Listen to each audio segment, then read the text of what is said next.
Un grand bonjour à tout le congrès du parti de gauche. Vous devinez comme c'est frustrant pour moi d'être privé de la rencontre physique que permet l'accès à une tribune au milieu de ses camarades dans un congrès. Et il me faut, dans ce domaine comme dans bien d'autres, et comme pour vous tous, m'adapter aux circonstances. Mais je voulais vous dire que cela me manque. Peut-être à vous aussi d'ailleurs.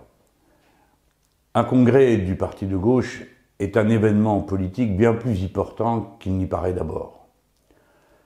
La création du parti de gauche a été un événement dont les conséquences ont bouleversé toute la carte politique de la gauche en France.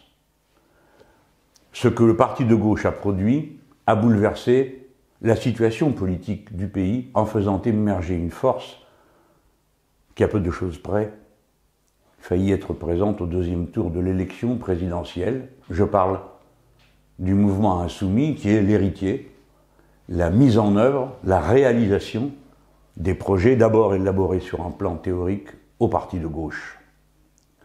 C'est pourquoi j'ai la certitude que le moment que nous partageons à cet instant aussi a une importance dont on verra les conséquences. On ne sait comment, on ne sait quand, mais on en est certain dès lors que nous restons fidèles à ce qui nous a constitués.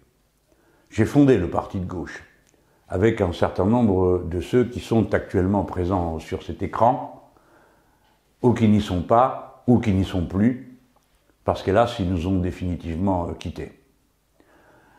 Il faut se souvenir que le parti de gauche est d'abord le résultat d'une volonté d'agir en commun plutôt que de privilégier les différences qui opposaient les uns aux autres. Il y avait une fraction socialiste que j'animais, avec François Delapierre et quelques autres, Pascal Le Néouanic et combien d'autres camarades, Hélène Le Cacheux, Jean-Christophe Célin. Il y avait une autre fraction, issue du Parti socialiste, que dirigeait Marc Dolay. Et puis il y avait un groupe de syndicalistes sans appartenance politique, il y en avait eu dans le passé, mais qui étaient organisés eux aussi sur une volonté d'exprimer politiquement quelque chose dont la racine était dans le passé profond de l'humanisme des Lumières, de la grande révolution de 89, de la Commune de Paris et de la Révolution d'Octobre. Chacun à sa façon, à son rythme, avec ses mots. Et puis il y avait aussi d'autres fractions venues du monde politique plus directement, des petits groupes, ou des petits groupes à l'intérieur de grandes associations. Et tous, nous savions que l'heure était venue de nous unir pour faire vivre un certain nombre d'idées et de projets.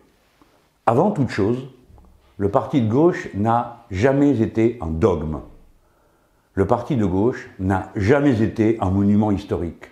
Au contraire, comme c'était une terre d'immigration politique, si j'ose dire, alors il en avait toutes les caractéristiques. Beaucoup d'audace, beaucoup d'esprit d'invention, un goût formidable à militer sur le terrain, et pas seulement dans la réunion de sections ou de groupes pour se battre pour la virgule, l'adjectif, le mot décisif qui changerait le monde sans que personne ne bouge ses fesses du canapé. Tout cela, nous l'avons balayé et nous avons construit une force politique active, présente, combattante, ne cédant jamais aux modes.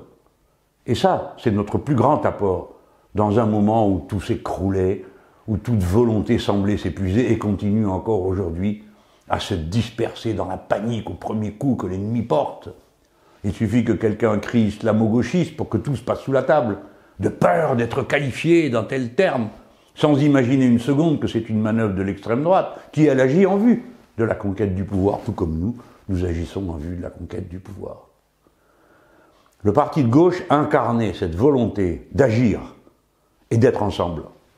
Le refus de l'esprit trivial de fractions, elles-mêmes appendices plus ou moins cachés de groupuscules occultes, ou bien de gens qui continuaient à adhérer à la fumeuse thèse de l'avant-garde révolutionnaire. Nous, sans cesse, notre point de repère a été comment ?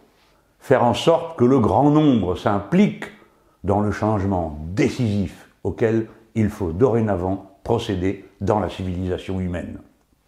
Le grand nombre, C'est la raison pour laquelle nous avons toujours été partisans de la centralité des élections comme moment politique obligeant, sollicitant la conscience de chaque personne, dans le sens de la définition de l'intérêt général.